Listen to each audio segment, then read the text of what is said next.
Good afternoon, and welcome to another episode of A Contagious Smile, where every smile tells a story. And this story is a very inspirational one.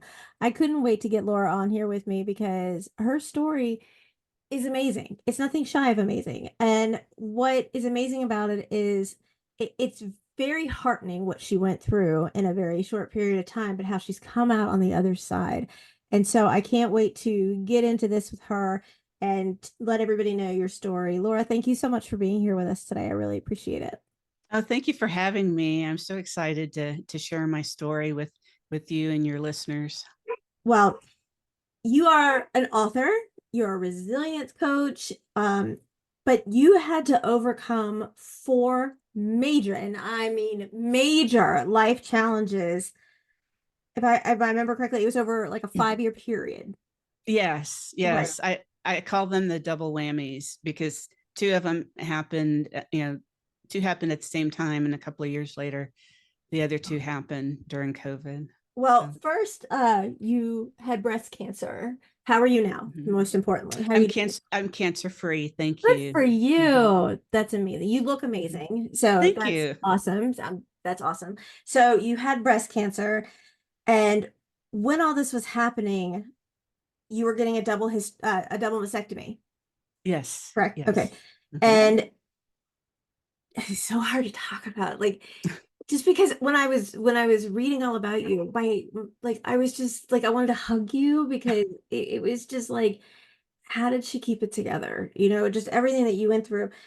You were getting ready to have a your mastectomy, and you were in the hospital, Mhm. and your two sons came to see you. One of which, can you tell us a little bit about him and what was going on? Sure, sure. It was actually my husband and my older son. We had adopted him from another country when he was 9, and he was 3 months older than our other son. And so I was unable to have any more children. I had three miscarriages after I had my first son. I'm so And so we came to the decision to adopt, and Gregory is his name. And we adopted him, like I said, when he was 9, and we had 10 wonderful years together. And then at that point, he was starting to his behavior started changing a couple of months before I went into the hospital. And so we had just started a business. We were a couple of years into the business when I got diagnosed. And so a lot of stuff was going on. So we didn't notice the red flags at first. And we found out that he had started taking drugs, and I don't know how long it had gone on, but we noticed the changes about 3 months before I went in the hospital. So, my husband and Gregory came to the hospital, and my husband was kind of hoping I could talk to him. I had a little more patience with him than my husband did, just because Your uh, mom. I'm a mom. Gregory and I were a lot alike, even though I wasn't his biological mother, but we were both introverts. We both had, um, we got when we focused on something, we got fixated on it, and I just had a lot of patience with him. I just knew he needed a mother at the time we adopted him, and we were very close. And so I began to talk to him, and he didn't want to talk, wouldn't answer me, and he just kept looking down. And I just finally said to him, Gregory, there's nothing you could ever do or say that would ever stop us from loving you. But we don't like your behavior, and we need to come up with a solution. We need you to think about how can you change your behavior. We'll help you if you want us to, but because he was 19 at the 19. time. Right. And so it's like we just can't go on like this. And so I had to get some tests done. So my husband took him back home. And a couple of hours later, my husband came back and said he had died by suicide. Just in that And short window from when you saw him to a few hours later, you later, had no mhm. idea this No, was going to it happen. I was just in shock, and the nurses were on standby to give me, A sedative or a something. sedative or Mhm. something.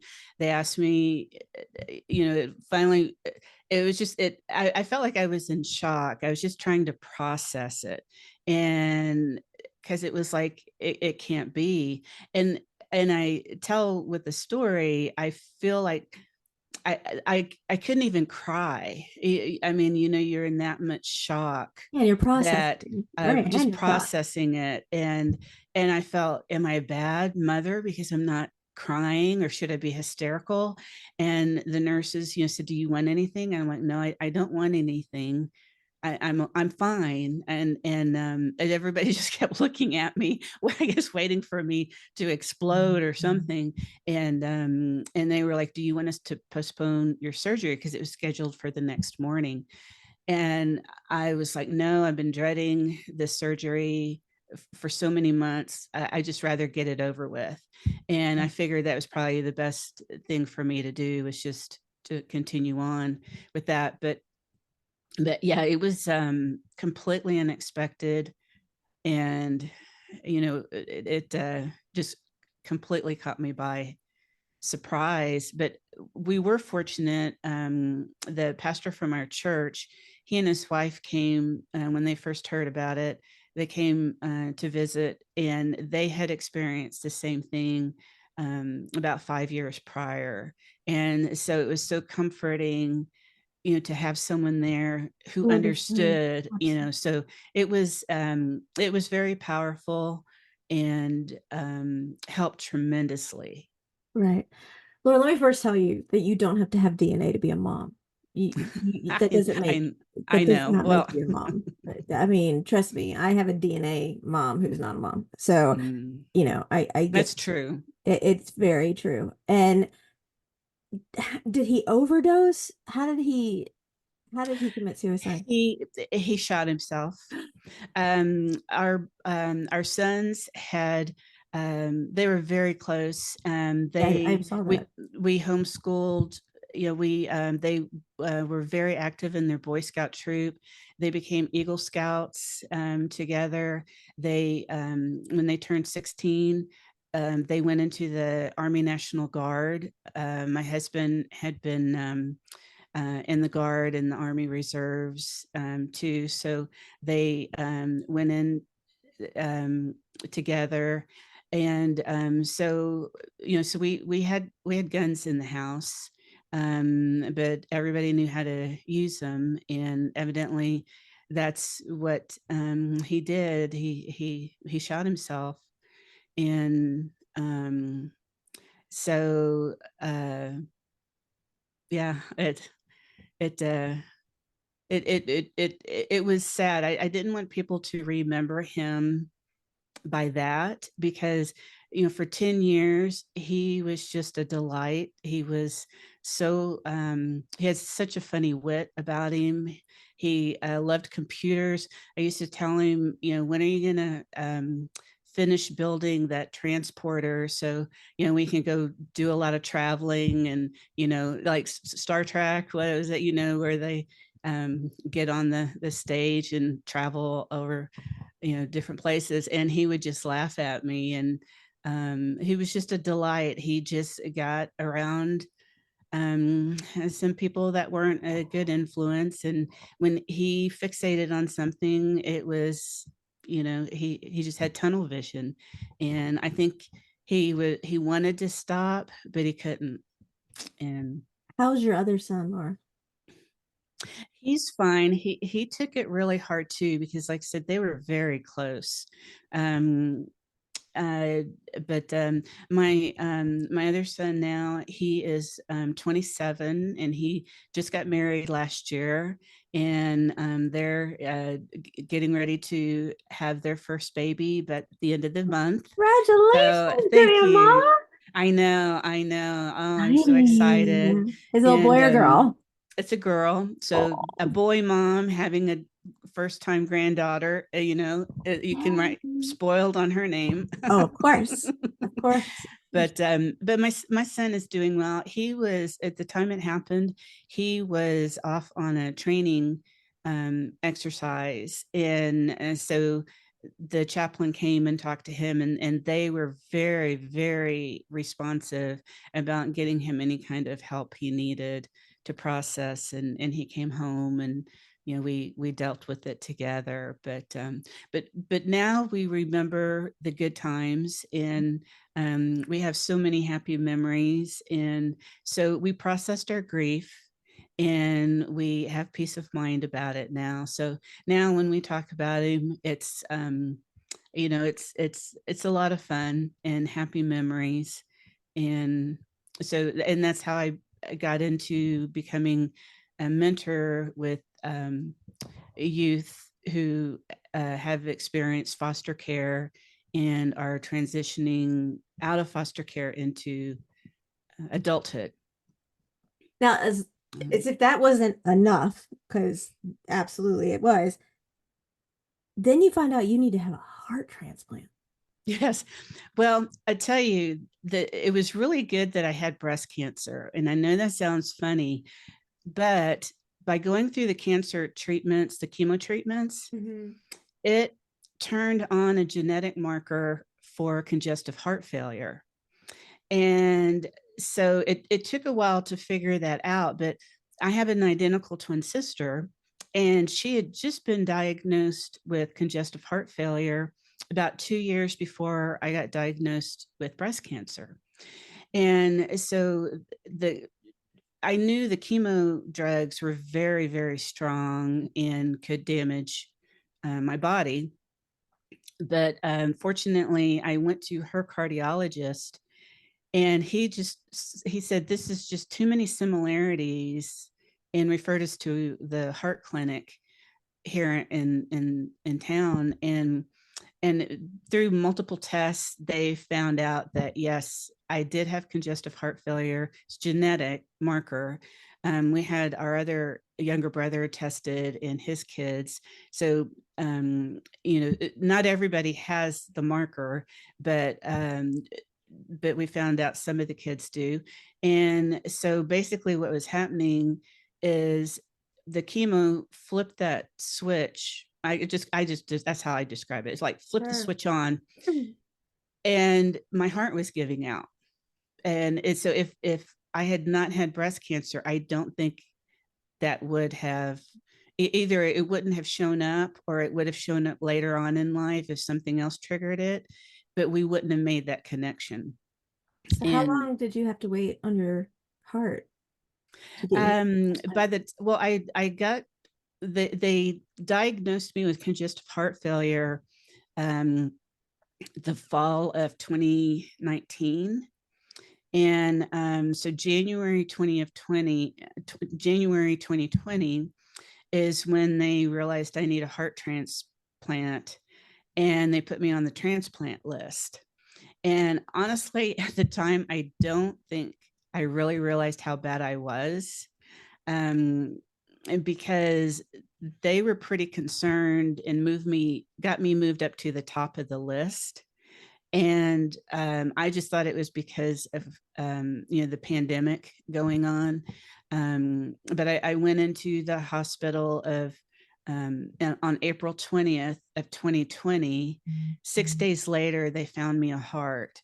And I mean, that was a miracle in itself, because when the pandemic shut everything down, they said, the doctors told me, it may take a while to find a heart for you, because it has to be so many things that have to match up. right?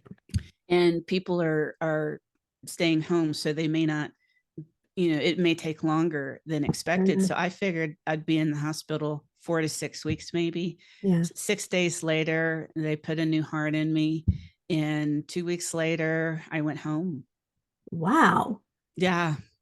I didn't have any pain at all with my incision. I looked like a science project. I had all these tubes coming in and out of me, and but I didn't feel any pain afterwards. And when I was leaving the hospital, I said, I can't imagine going through anything more challenging than a heart transplant.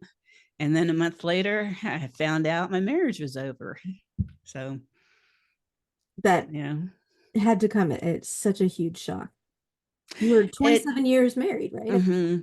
we had, I mean, we had our ups and downs, and we had gone to marriage counseling about a year prior to my heart transplant. But, you, when you get married, it's, in good times and bad and sickness, and I thought, well, we're just kind of hitting all the major points of Right, a marriage. And but he had moved on about a year and a half prior to um my surgery. I didn't know that. I suspected something, but I didn't have proof. right, And so so not only did we have to quarantine for the pandemic, but I had to quarantine just for my heart transplant, to recover from that for a year after my surgery.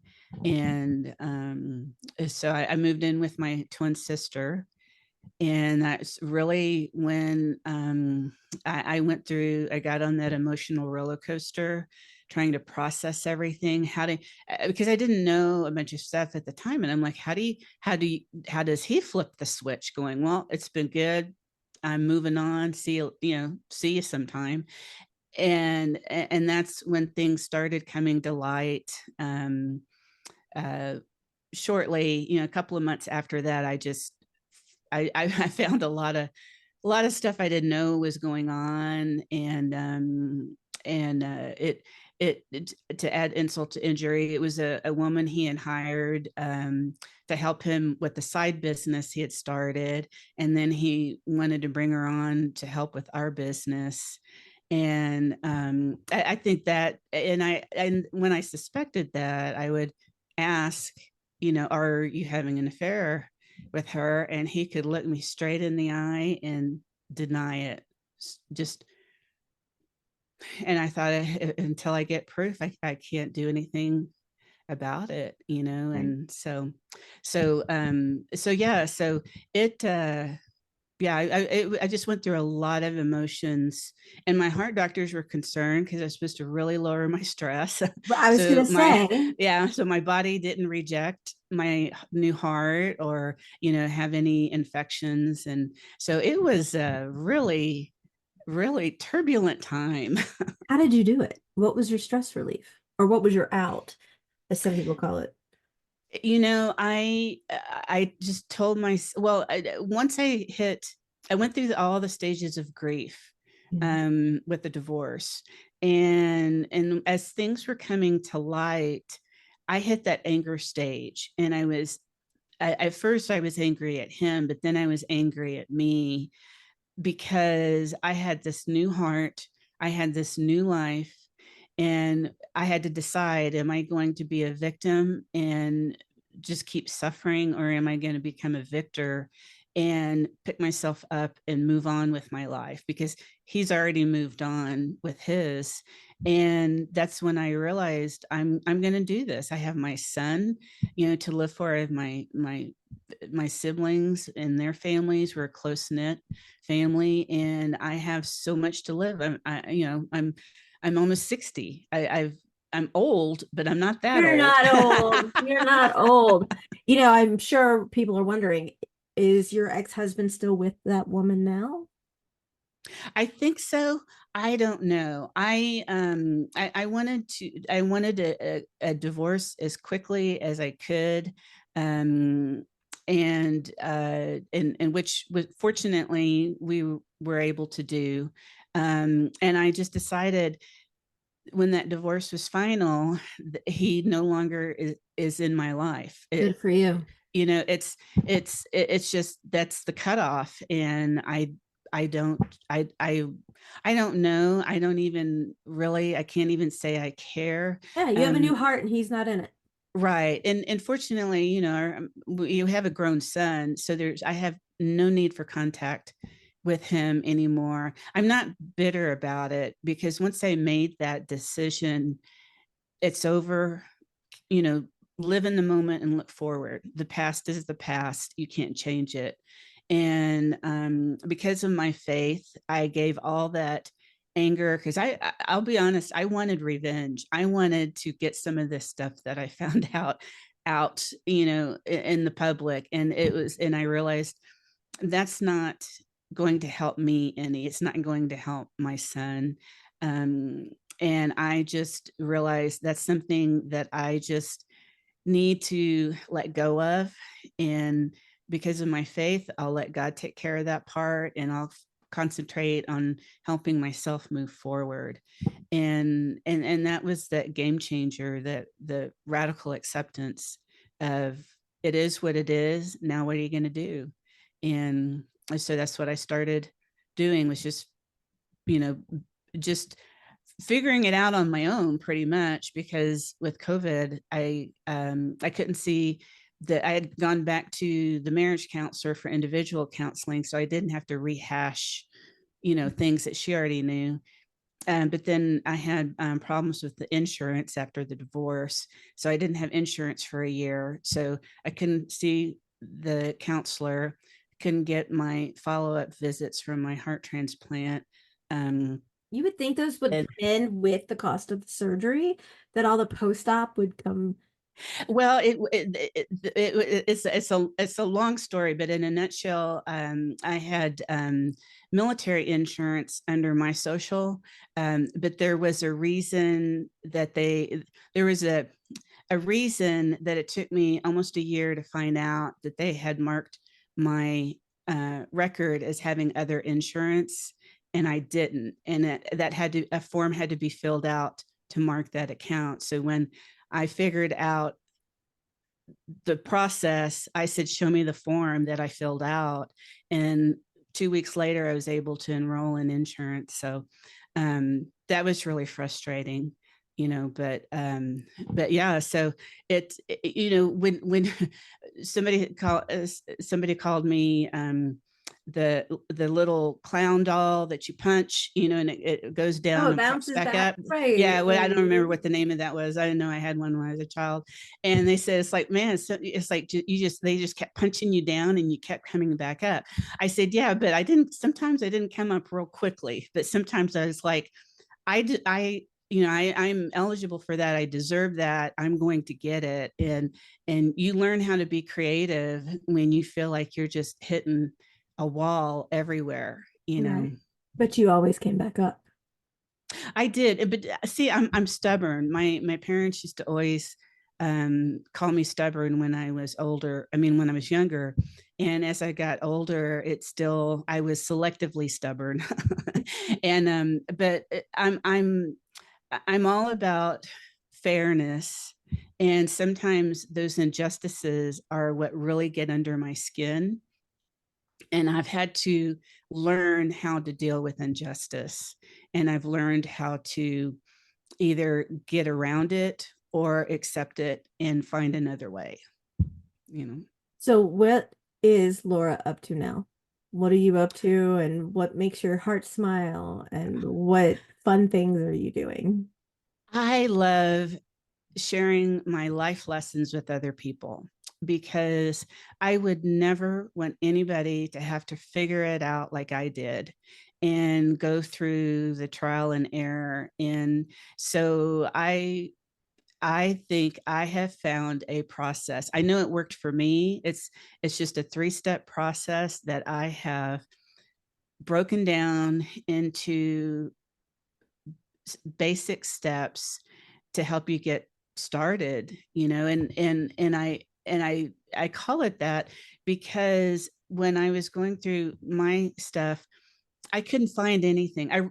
That's why I wrote my book. I wanted something. I wanted practical steps to move forward, and I don't want to stew in my suffering. Right. And so I love helping my clients move past adversity and to find their new purpose and rediscover joy. And since I've been through all this really just all kind of happened 4 years ago.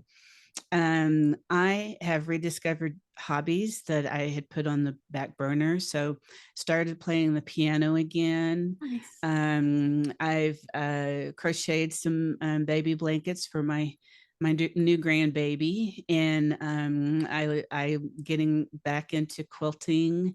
I just I'm I'm involved with the local organization that helps foster youth transition into adulthood.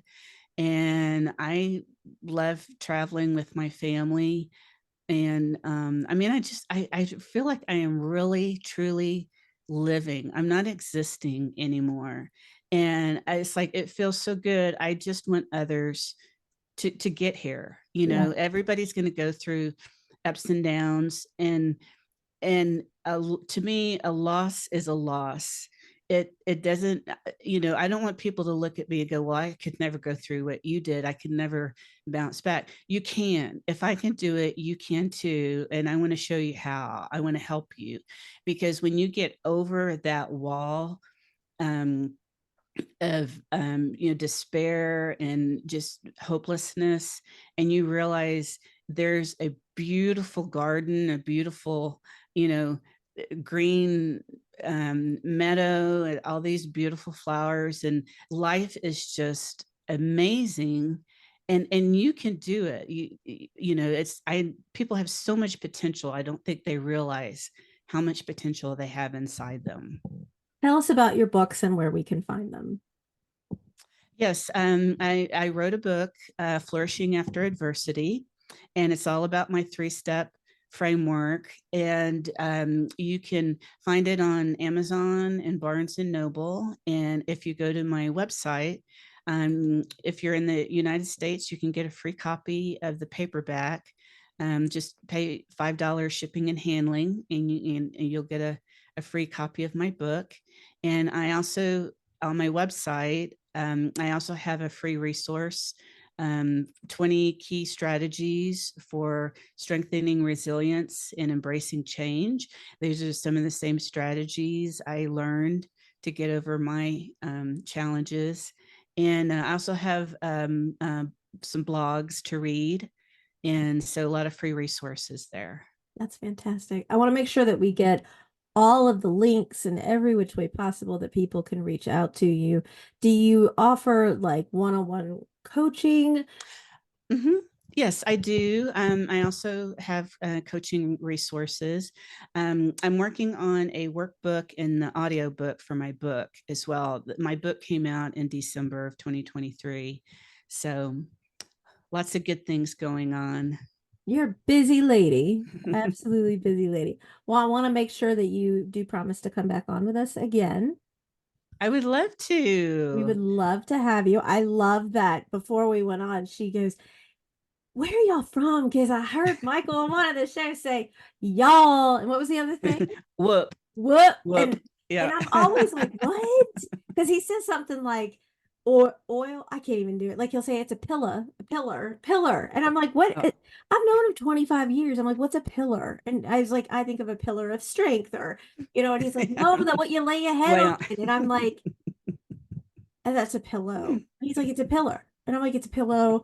And then it's like oil. And I'm like, oil. And my daughter Faith is like, Dad. And he was like, hill. And I'm like, that's what you climb. And he's like, no, you're telling the dog to hill. And I'm like, that's heel.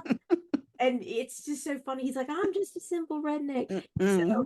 it's so Uh, funny because like we just and she just gives him such a hard time. She's like, really, Dad? I mean, I can't, he's like aluminum foil.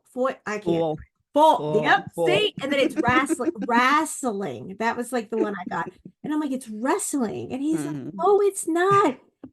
It's just so funny because we just, the banter back and forth is great. But like just listening Y'all to are him. so funny to listen to. And you know what's horrible, Lars? He thinks he's horrible at podcasting. And I said, No, no. y'all are fantastic together. Thank you. I keep Yeah. telling him, I'm like, I wish you, because he read an excerpt from one of my books and he was like, I'm not doing this again. And it was, we just we're very open about everything. We're best friends and soulmates, and we'd been through a lot. He was my one call when I went through domestic violence, and he literally has been everything. And like I tell him, I said, so many people literally talk about how great you are. And you're like, no, I'm horrible at it. And it's like, I have to like, come on, you got to do it. You got to do it. And everybody's like, oh, Mm. I'm listening, y'all's banter and the camaraderie and, and everything, and we don't rehearse. We just talk. It's just what we do. Mm. And it's, that's how we are as a family. We sit down as a family and there's no electronics at the table. There's no hats at the table. It's how was your day? What did y'all do? And him and my daughter are major pranksters to one another, like unbelievable pranks. It doesn't matter. They were pranking each other when my daughter was hospitalized. And I'm like, I really don't find this appropriate right now. And they're like, oh, we gotta laugh. And I'm, literally, this isn't the time. But it's so much fun because life is too short and you have to laugh. Yeah. You have to have a good time. You can find the humor in anything, but at the appropriate time. Right. Like And I have hearing aids, and so that's why there's a little delay, and I apologize, but mm-mm. and I told my daughter, I was like, what's so great about this is that when your dad's like, yeah, yeah, yeah, I go, You get the selective hearing. like, turn it off. and and she's like, Dad, she has them off, right? Like she's not listening. And he's like, he just looks at me, what? And he's like, are they off? And I'm like, so it makes It's it so funny. more fun, just to be able to, laugh because life is too short not to enjoy every minute of it. It is. Yeah, that is so true. And having a sense of humor, it's really needed for that, for your mental health, the well-being, because all those endorphins and the happy feelings and that comes from laughing. It's good to do that at least once a day, full belly laugh. Absolutely, absolutely. Like she did a great prank on him. She was like, when she was in the hospital this last time, she interviewed Blue Bloods on set. And Oh. I'm like, she's in the ICU. And I'm like, I'm so sorry. We don't have this, we have this background. And Abigail, Detective Abigail Baker on the show, she's fabulous, wonderful woman. And so she was like, yeah, I prank my dad all the time. These are things I did. So somebody gave her a gift, or she got, let me take that back. She got a gift card for Dunkin' Donuts. And she said to him, she goes, you're just so great and I love you. And every Saturday night they have a movie night. It's daddy daughter movie night. And so they watch a Oh. movie together no matter what, it's their time.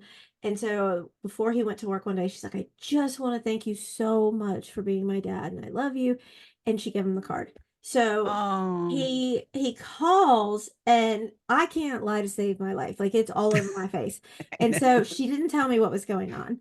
And he calls on FaceTime and he's like, I just want to thank my beautiful little girl. So he drives up and she's like, where are you at? And he's like, Dunkin' Donuts. And she's like, okay. And like she gets straight face. And I'm like, what? And I'm like looking and so he orders and he goes to the window. He's like, I am just so honored. My beautiful girl get me a gift card so I can have a donut and coffee on my way into work. And she is like losing it quietly. And they said, oh, what a great kid you have. He's like, I know, right?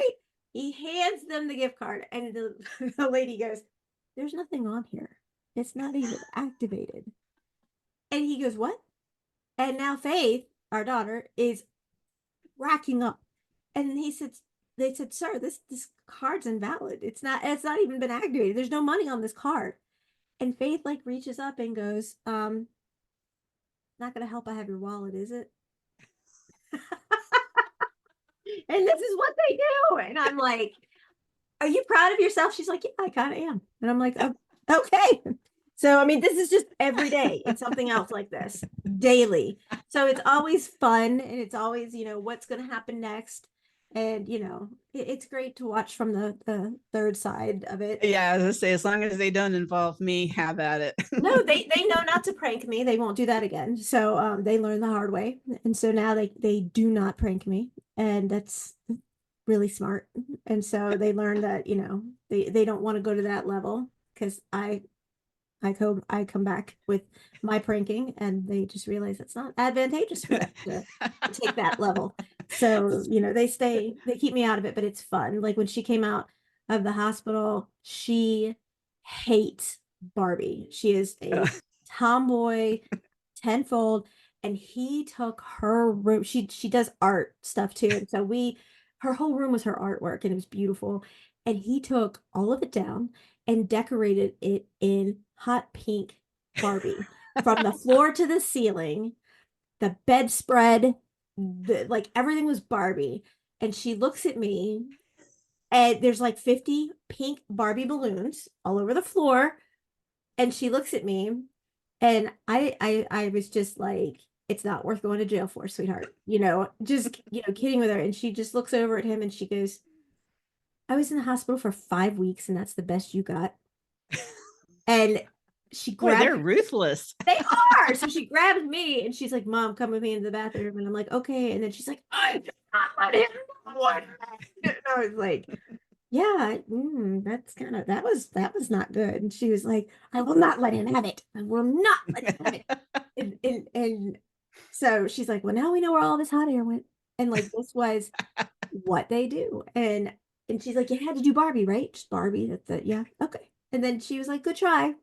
Didn't phase me. And she's walking out just spitting nails behind his back. And it's just, She's good. she is good, because I couldn't have done it. I'd have been like, all that hot air, you'll pop every one of those balloons and you're gonna take all that down. But I love it, because laughter, I think, is the best medicine all the way around. And It so certainly that's is. what you got to do in life, is just smile and have a good day. And one person, just make their day Right. better, because you don't know what they're going through. You have no idea. And it doesn't cost a thing to do it. So it's just, a gift that you can give. That is true. That is Yeah. so true. Laura, you have been amazing to have on. It has been nothing less than my honor. I hope you'll come back and join us again. I would love to. Thank you so much. I've had a wonderful time. Oh, thank you. I want you to send me all of your links and how we can get a hold of you any and every which place. I'm going to put them in the show notes and make sure everybody can get to you. I would be happy to. Thank Thank you you. so much.